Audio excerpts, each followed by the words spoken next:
Salam sejahtera bagi kita semuanya. Perkenalkan, nama saya Sri Rezeki Situmorang dengan NIM 220211006.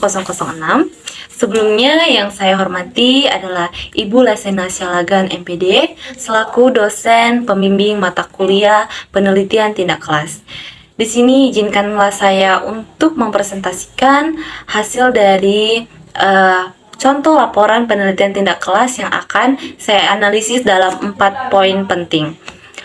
Langsung saja, judul dari hasil penelitian yang akan saya analisis yaitu berjudul meningkatkan kemampuan mendengarkan bahasa Inggris melalui audio visual bagi siswa kelas 8F semester 1 di SMP Negeri 1 Tebengku tahun ajaran 2012-2013. Nah, 4 poin yang penting akan saya sampaikan. Di antaranya yang pertama adalah apa yang dilakukan peneliti sampai ia harus merumuskan masalah. Nah, peneliti sebelum melakukan atau membuat rumusan masalahnya, yaitu peneliti melakukan mengintrospeksi dan observasi dan melakukan refleksi terhadap kondisi dan proses hasil pembelajaran yang telah dilakukan. Nah, dari hasil itu didapatilah di dalam satu kelas itu terdiri dari 27 orang yang terdiri dari 11 orang siswa perempuan dan 16 orang siswa laki-laki. Kemudian 2 orang siswa perempuan yang mempunyai kemampuan relatif baik dalam mendengarkan bahasa Inggris. Nah, 6 orang mempunyai kemampuan sedang dan 3 orang lainnya mempunyai kemampuan yang sangat lemah. Kemudian 2 orang siswa laki-laki mempunyai kemampuan yang relatif baik dalam menyimak bahasa Inggris. Nah, kemudian 5 orang mempunyai kemampuan sedang dan 9 orang sangat tidak mampu mendengarkan di dalam bahasa Inggris. Nah, dari hasil observasi yang telah dilakukan oleh peneliti, didapatilah rumusan masalahnya, yaitu rendahnya kemampuan menyimak siswa di dalam bahasa Inggris dipengaruhi oleh beberapa faktor, antaranya yaitu minimnya pengetahuan bahasa Inggris siswa, kemudian masih minimnya pembendaharaan kosakata siswa, kurangnya latihan komunikasi berbahasa Inggris siswa baik di dalam kehidupannya sehari-hari, kemudian rendahnya aktivitas memahami bahasa Inggris siswa, dan rendahnya kualitas tugas-tugas siswa. Yang terakhir, kurangnya tempat ataupun kurang tepatnya teknik yang digunakan oleh guru. Nah, berdasarkan latar belakang tersebut, peneliti kemudian akhirnya merumuskan masalahnya dengan yaitu apakah kemampuan mendengarkan siswa kelas 8F SMP Negeri 1 Tembengku dapat ditingkatkan melalui audio visual. Itulah yang dilakukan peneliti sebelum merumuskan masalah dan kemudian akhirnya peneliti merumuskan masalah. Nah, sekarang kita akan masuk ke poin yang kedua yang akan saya sampaikan, yaitu saya akan menganalisis kecermatan peneliti di dalam pemilihan teori, apakah teori yang dipakai sudah relevan, aktual, dan mutakhir. Nah, peneliti sudah menggunakan di dalam penelitiannya sudah menggunakan teori yang aktual dan mutakhir karena dapat kita lihat dari keterkaitan antara permasalahan yang sudah ditemukan dengan teori yang digunakan. Seperti di penelitian ini, peneliti menggunakan kajian teori pembelajaran listening dan juga kajian teori tentang audio visual yang sudah senambung dengan permasalahan yang didapat di dalam penelitian ini, yaitu kurangnya minimnya kemampuan siswa di dalam mendengarkan bahasa Inggris. Kemudian peneliti juga sudah menggunakan kutipan dari para ahli yang jarak waktunya antara 5-10 tahun terakhir sehingga masih relevan dengan penelitian yang dilakukan oleh peneliti. Itulah antara kesinambungan dan juga kecermatan peneliti di dalam memilih teori. Kita akan memasuki ke poin yang ketiga yang akan saya sampaikan di dalam contoh laporan yang saya presentasikan, yaitu teknik dan instrumen di dalam penelitian yang akan saya sampaikan. Seperti yang sudah kita ketahui bahwa teknik itu adalah cara yang akan dilakukan peneliti dalam mengumpulkan data dan instrumen itu adalah alatnya. Di sini peneliti menggunakan teknik yakni dengan tes dan lembar observasi. Tes diberikan kepada siswa untuk mendapatkan pemahaman siswa dalam mendengar bahasa Inggris. Kemudian lembar pengamatan digunakan untuk mencatat informasi dari semua kegiatan yang sedang berlangsung. Lembar pengamatan ini terdiri dari aktivitas siswa, waktu, respon siswa, situasi kelas, dan catatan lainnya yang terjadi saat proses tindakan berlangsung. Kemudian, peneliti menggunakan instrumen pengumpulan datanya dengan hasil dari tes, kemudian questionnaire, dan lembar observasi. Itulah yang digunakan peneliti di dalam teknik dan juga instrumen di dalam penelitiannya. Nah, sekarang masuklah kita kepada poin yang terakhir, yaitu yang keempat, komparasi siklus 1 dan 2. Apa yang menjadi peningkatan di dalam penelitian ini terhadap siklus yang pertama dan siklus yang kedua. Terlebih dahulu kita akan masuk kepada siklus yang pertama, di mana berbicara pada bagian ini, maka harus dimulai dengan apa yang dilakukan pada bagian perencanaan, apa yang dilakukan pada bagian pelaksanaan, apa yang dilakukan pada bagian pengamatan, dan apa yang dilakukan pada refleksi. Nah, yang pertama kita harus masuk dulu ke bagian rencana tindakan yang pertama, yaitu peneliti dengan melakukan ataupun menyusun rencana tindakan, selanjutnya dengan merancang rencana pelaksanaan pembelajaran atau disingkat dengan sebutan RPP, visual. Kemudian peneliti menentukan waktu pelaksanaan menyangkut pada hari, tanggal sesuai dengan jadwal penelitian. Kemudian peneliti meminta teman-teman guru bidang studi sejenisnya dan kepala sekolah sebagai mitra kesejawatan dalam pelaksanaan pembelajaran audiovisual ini. Kemudian peneliti menyusun formatnya, pengecekan yang berhubungan dengan pembelajaran audiovisual. Nah, setelah itu teman guru yang diminta mengamati pembelajaran diupayakan untuk dapat membuat pembekalan tentang model pembelajaran ini, yaitu dengan supervisor diberitahu terlebih dahulu dan mengetahui metode pembelajaran yang menggunakan audiovisual. Nah, selanjutnya peneliti memberikanlah penjelasan pada siswa bahwa kehadiran supervisor ini ke kelas bukan untuk mencari kesalahan atau kelemahan guru dalam pembelajaran, tetapi untuk meningkatkan kemampuan siswa menguasai ilmu. Nah,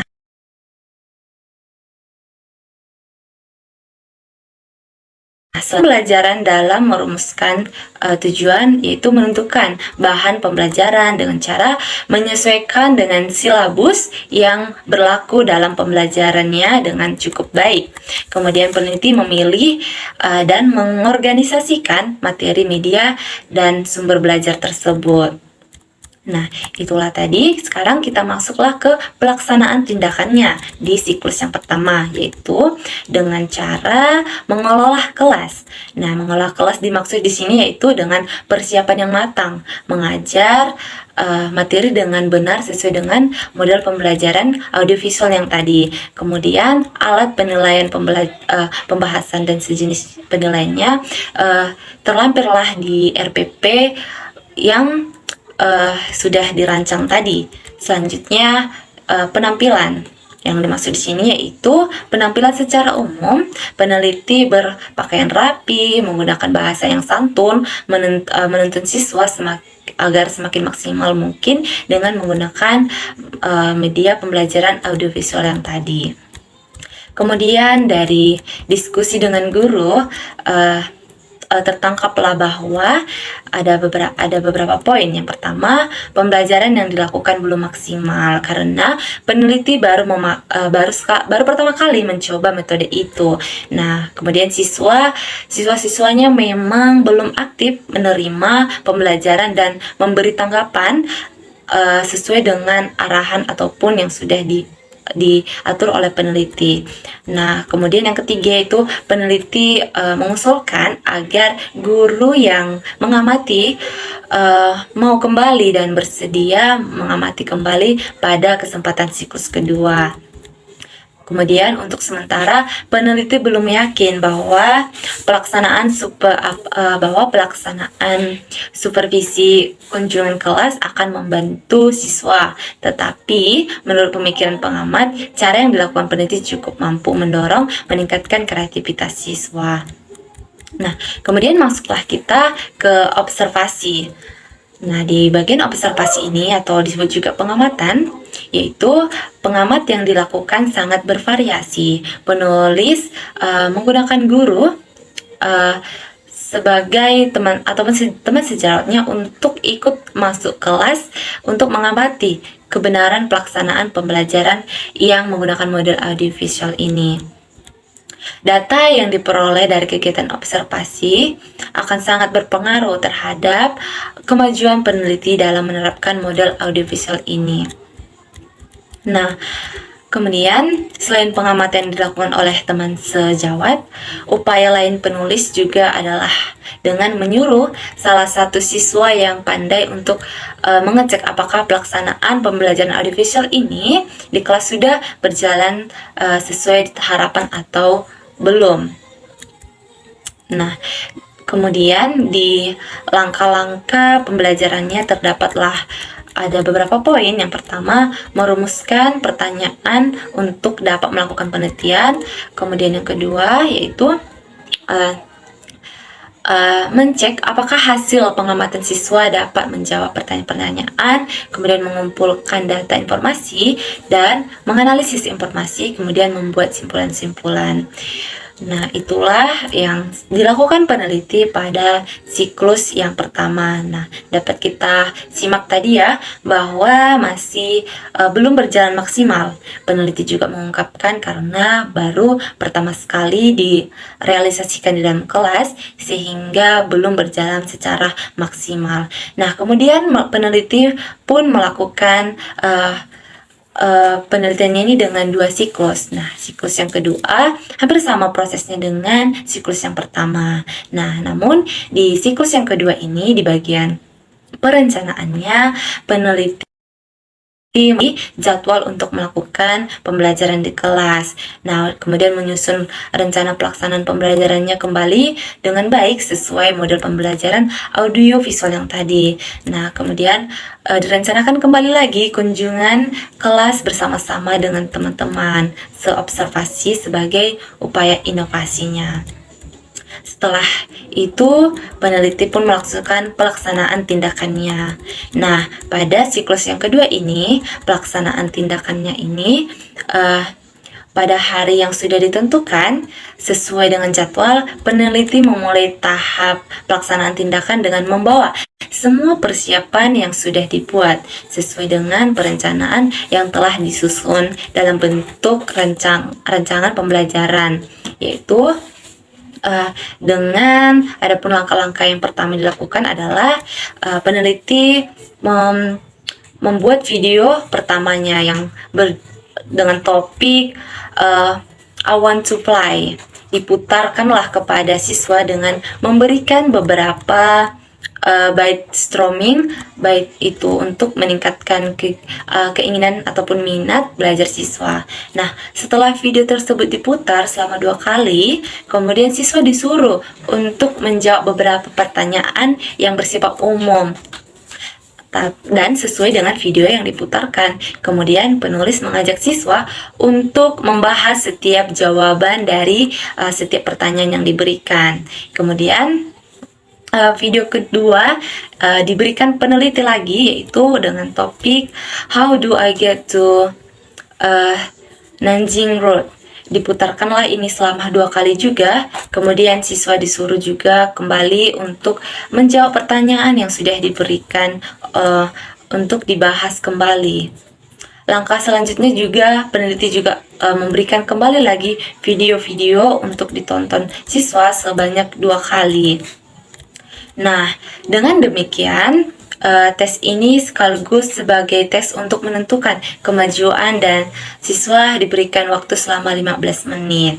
Nah, dengan langkah-langkah seperti yang sudah saya sampaikan di dalam penelitian ini, pada pembelajaran proses tindakan siklus kedua ini dengan menerapkan teknik audiovisual dalam waktu 4 kali 40 menit atau 2 kali pertemuan. Itulah yang dilakukan pada saat proses pelaksanaannya. Nah, bagaimana di dalam proses observasinya ataupun observasi disebut juga dengan pada tahap penilaiannya. Nah, di dalam penelitian ini, penilaian terhadap pelaksanaan pembelajaran audiovisual itu didahului dengan mencatat hal-hal penting seperti aktivitas belajar yang dilakukan pada saat peneliti melakukan tindakan. Nah, dari catatan itu penulis mengetahuilah bagaimana mestinya apa yang perlu diperbaiki dan di bagian mana yang perlu dilakukan penekanan-penekanan, di bagian mana perlu diberikan saran serta penguatan-penguatannya. Nah, itulah tadi untuk siklus kedua. Masuklah kita di bagian observasi ya. Sekarang masuklah kita ke tahap refleksi di siklus keduanya. Nah, pembahasan di hasil refleksi siklus kedua ini menunjukkanlah bahwa kemampuan siswa dalam mengikuti pembelajaran sudah cukup membaik. Ini dapat dibuktikan peneliti dengan didapatilah dari rata-rata nilai siswa yang mencapai 7,5 pada sesi ketiga dan mendapati nilai juga 3,8 pada sesi ketiga. Nah, di sesi keempat peneliti menemukan nilainya sudah mencapai 8,3. Nah, berdasarkan hasil ini menunjukkanlah bahwa metode audiovisual ini merupakan model yang cocok bagi siswa apabila guru menginginkan mereka memiliki kemampuan yang berkreasi, berargumentasi, mengeluarkan pendapat secara lugas, bertukar pikiran, berargumentasi. Nah, itu tujuannya semua untuk meningkatkan penggunaan metode ini. Nah, berdasarkan dari siklus kedua hingga sampai ke refleksi kedua ini, dapatlah kita simpulkan bahwa penggunaan metode audiovisual yang digunakan oleh peneliti pada siklus kedua sudah mendapatkan kemajuan dan juga peningkatan dari siklus yang pertama yang awalnya masih rendah dan mereka juga masih pertama sekali menggunakan metode itu. Nah, kemudian dilakukan kembali di siklus kedua sudah mulai melakukan peningkatan dan hasilnya juga sudah menunjukkan hasil yang memuaskan. Demikianlah hasil dari presentasi saya mengenai laporan hasil penelitian tindakan kelas. Harapannya kita semua dapat mengerti dan juga memahami dari semua empat poin tadi yang sudah saya jelaskan. Namun saya juga adalah manusia yang tidak luput dalam kesalahan dan hilaf. Saya mengucapkan maaf apabila terdapat kesalahan kata ataupun tingkah laku yang tidak berkenan bagi para pemirsa yang mendengar dan menonton video ini. Akhir kata saya mengucapkan sekian dan terima kasih.